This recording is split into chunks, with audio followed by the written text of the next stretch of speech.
Oi, pessoal. Então, na nossa aula anterior, nós havíamos estado vendo alguns assuntos recorrentes no Enem. E hoje nós vamos, então, fazer quatro questõezinhas de espanhol do Enem. Essas quatro questões que eu separei aqui são questões de nível fácil, depois nós vamos fazer também as de nível médio e também as de nível difícil, certo? Então, eu precisaria que vocês pusessem o máximo de atenção, porque por serem questões de nível fácil, são questões também que vocês, no dia a dia, dependendo do que vocês vejam, vocês vão conseguir ir se adequando à dinâmica do Enem, certo? Vamos entender aí um pouco como é que o Enem trabalha, o que é que vai ser pedido na prova, a forma como a gente vai fazer essas questões, certo? Então, tudo isso já é uma dinâmica Enem. A diferença dessas questões que eu trouxe aqui, essas quatro questões, e das cinco questões que vão aparecer para vocês no Enem, é que os enunciados das questões do Enem são todos em português. Enunciado e resposta vem em português. Aqui não, aqui eu trouxe todo o texto, os enunciados e respostas em espanhol. Então é preciso que vocês tenham já esse olho biônico para a gente vendo. São questões bem simples, certo?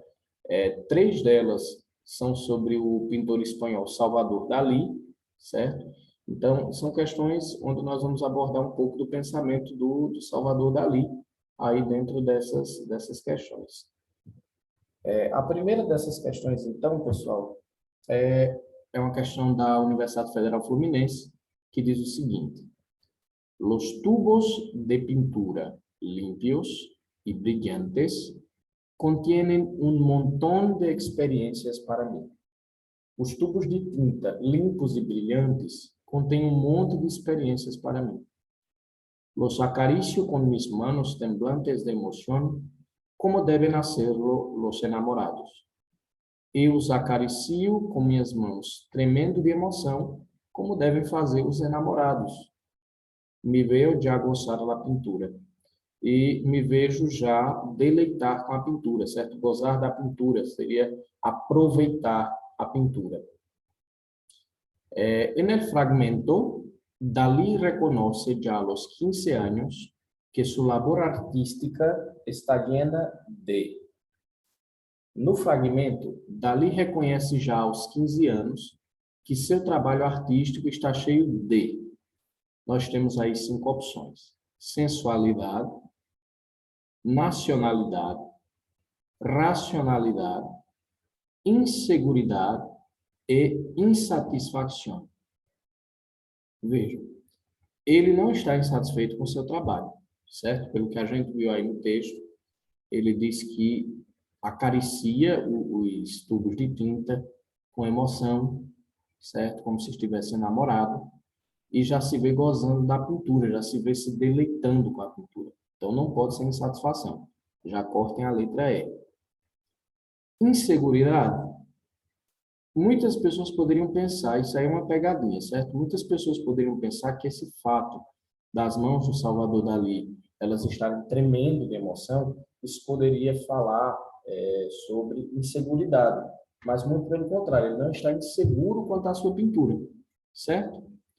Racionalidade. Racionalidade. O que é racionalidade, pessoal? É se deixar levar pela razão e não pela emoção. E dentro do texto nós temos a palavra emoção. Nós vemos que Salvador Dalí, ele diz que acaricia esses tubos de tinta tremendo de emoção. Então, não é racionalidade, certo? Nacionalidade, não. Não é nacionalidade, pessoal. Por que não seria nacionalidade? Porque em nenhum momento ele fala da pátria dele. Em nenhum momento ele fala da Espanha. Ou tampouco da França, onde ele viveu boa parte da sua vida. Então, em nenhum momento ele dá a entender que a pintura dele tem a ver com nacionalidade. Então, só nos sobrava a sensualidade, certo? Ele trata a pintura dele como deve tratar as pessoas que estão apaixonadas, certo? Então, as pessoas apaixonadas tratam assim as pinturas. Então, isso significa que ele tem uma sensualidade. O trabalho artístico dele tem um tom sensual, um tom que desperta os sentidos e as emoções dele. Então, nessa questão número 1, nós teríamos, então, a resposta como letra A. Então, vejam, pessoal, como dentro do texto nós podemos encontrar vários termos que vão nos ajudando a entender bem o sentido da pergunta. A pergunta ela sempre está ligada a um ponto central do texto. Esse pequeno texto aí, isso é um texto de nível fácil. Esse pequeno texto aí, ele está nos dizendo o quê? Está nos dizendo que a obra de Salvador Dalí ela é cheia de emoção, que ele realmente se deleita com a pintura, certo? Que ele realmente trata a pintura, trata a obra dele como fazem os enamorados, como fazem as pessoas apaixonadas. Então, essa parte aí nos mostra que a ideia principal do texto gira em torno da emoção que o Salvador Dalí tem em relação às suas pinturas, a sensualidade com a qual ele trata as suas pinturas. Questão número 2. Questão número 2 é mais uma sobre o Salvador Dalí, certo? Então vejam que é outra questão pequena, é outra questão de nível fácil, mas é uma questão ao mesmo tempo que nós temos que ter bastante atenção. Vamos tentar penetrar o miolo do fragmento que está aí e tentar ver o que a gente consegue extrair desse fragmento. Então diz o seguinte: há 6 anos queria ser cocina. Há 7 anos quería ser Napoleón. Desde entonces, mi ambición no dejó de crecer como mi delirio de grandeza. O que é que está dizendo aí? Aos 6 anos, eu queria ser cozinheiro. Aos 7 anos, eu queria ser Napoleão. Desde então, a minha ambição não deixou de crescer como o meu delírio de grandeza, assim como o meu delírio de grandeza. Ou seja, ele está querendo dizer que, de cozinheiro aos 6 anos, ele passou a querer ser Napoleão aos 7, que é um grande herói da história francesa, considerado herói por muitos.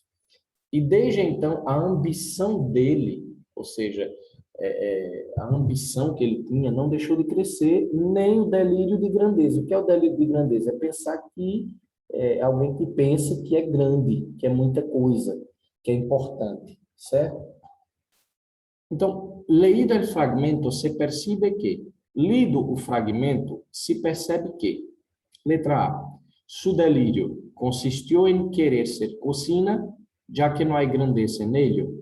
O seu delírio consistiu em querer ser cozinheiro, já que não há grandeza nisso? Não, pessoal. Por quê? Porque a gente viu que tanto a ambição dele, quanto o delírio de querer ser grande, o delírio de grandeza, continuou crescendo. Então, ser cozinheiro não foi um delírio dele, certo? Por quê? Porque ele pula de ser cozinheiro para querer ser Napoleão e vai aumentando, vai crescendo esse delírio. Então, o delírio de grandeza dele não consistia em querer ser cozinheiro, certo? O delírio de grandeza dele consistia em querer ser algo mais. Então, a gente já descarta a letra A. Na letra B, querer ser Napoleão foi seu delírio de grandeza, aunque não foi sua ambição.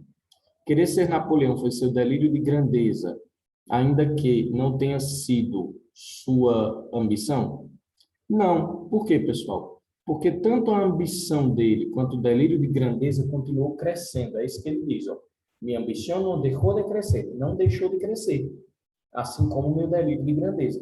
Então, ele não se contentou em querer apenas ser Napoleão, certo? Ele queria ser algo mais. Letra D. Crescer como Napoleão consistiu em seu delírio de grandeza? Não. Crescer como Napoleão, não. Em nenhum momento aí ele fala de crescer como Napoleão, certo? Ele fala que quis ser Napoleão, mas desde que quis ser Napoleão, o desejo dele foi que a ambição dele foi de querer ser algo mais e também o delírio de grandeza dele foi aumentando. Então, hoje ele podia querer ser Napoleão, amanhã ele podia querer ser, sei lá, um dos grandes heróis, né, da história do mundo. Letra E, ambição e delírio de grandeza são sentimentos antagônicos para Dalí. Ambição e delírio de grandeza são sentimentos antagônicos para Dalí. Não, não são antagônicos, certo? Antagônicos são coisas opostas. Para eles são a mesma coisa. Por quê? Porque tanto a ambição quanto o delírio de grandeza caminham lado a lado, certo? Caminham lado a lado.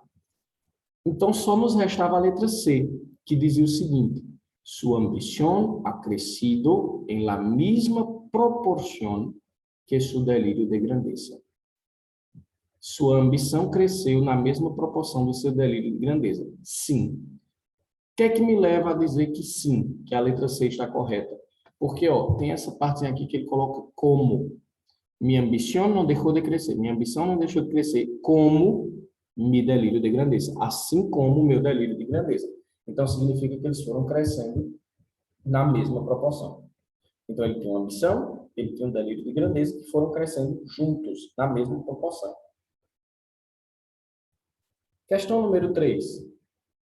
La sola diferencia entre yo y un loco es que no soy loco. A única diferença entre eu e um louco é que não sou louco. Aunque la frase pueda parecer incoherente, su coherencia se dá justamente porque en ella da li. Ainda que a frase possa parecer incoerente, ou seja, a única diferença entre eu e um louco é que não sou louco, sua coerência se dá justamente porque nela dá li. Letra A, lamenta sua loucura. Letra B, niega sua loucura. Letra C, se compadece de los locos. Letra D, se ríe de la locura. Y letra E, se enoja de los que piensan, de lo que piensan los locos. Se chateia com o que pensam os loucos. Então, vamos lá. A única diferença entre eu e um louco é que não sou louco, certo? Então, ele não nega sua loucura, certo? Ele não nega sua loucura. Ele não lamenta sua loucura, certo? Ele não se compadece de quem é louco. E ele também não se chateia com o que pensam os loucos. O que é que ele está fazendo aí? Ele está rindo da loucura. A única diferença entre eu e um louco é que eu não sou louco. Ou seja, ele tem todas as características de um louco, só que ele não é louco. Então, ele tem loucura. Ele só não se considera louco. Então, ele está rindo da loucura. Tá certo? Ele não está lamentando, ele não está negando, ele não está se chateando. Ele está apenas rindo da loucura. E, por fim, a questão 4. Uma frasezinha também. Solo en primavera lucen los machos adultos plumajes de llamativos colores.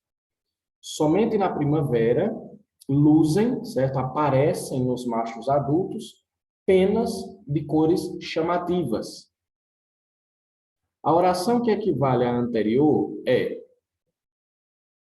uma oração que equivale a essa daí, certo? Uma oração que tem o mesmo sentido dessa daí. Letra A. Na primavera, as plumas dos patos machos apresentam cores chamativas. Letra B. Também no verão, a cor dos patos é chamativa.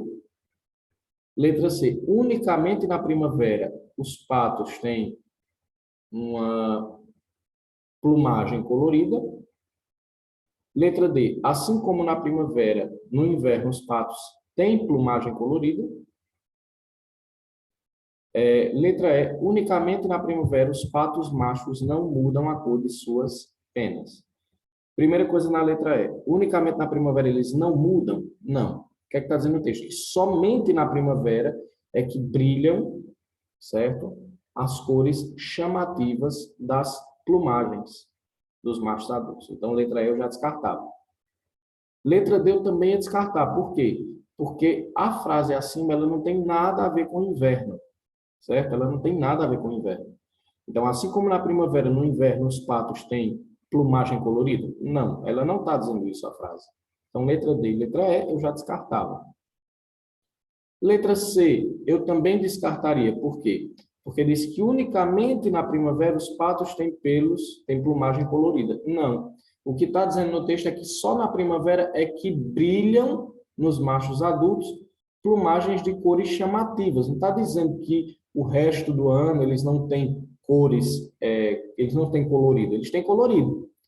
Só que é na primavera que as plumas se tornam chamativas, a cor das plumas se torna chamativa, certo? Das penas vai se tornar chamativa. Então, sobrava a letra A e a letra B.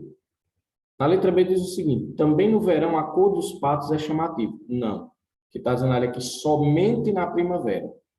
Então, a letra correta era a letra A. Na primavera, as penas dos patos machos apresentam cores chamativas. Certo? Não falou de colorido ali, por isso que várias aí da letra C e da letra D estão incorretas, porque não falou de colorido. Também não falou de inverno.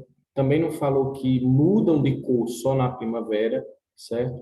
Está dizendo que na primavera elas brilham, elas chamam a atenção porque as cores se tornam chamativas, certo? Eles continuam tendo pelo colorido, a plumagem colorida o ano inteiro.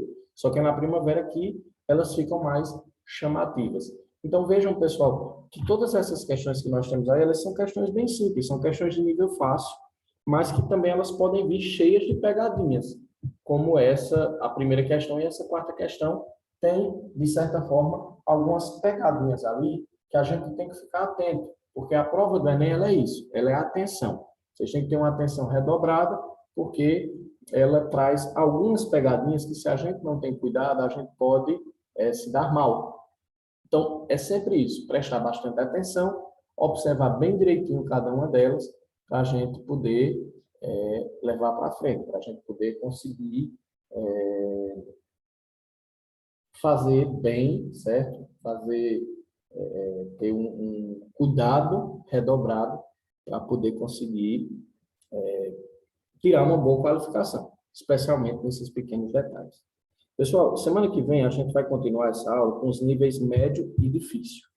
Eu preciso que semana que vem todo mundo participe da aula, porque vai ser aula em tempo real. Então, eu peço a todos vocês que avisem aos alunos, aos colegas de vocês, que nossa aula será em tempo real, porque nós vamos precisar fechar esse conteúdo, porque nossa prova já é no final do mês, nosso provão, certo? E vão ser questões de Enem, a gente já tem que estar bem preparados para isso. Então, pessoal, desde já eu peço que vocês avisem aos colegas de vocês e nós nos vemos na nossa aula em tempo real semana que vem. Fiquem todos com Deus, pessoal, e até nossa próxima aula, se Deus quiser. Tchau, tchau.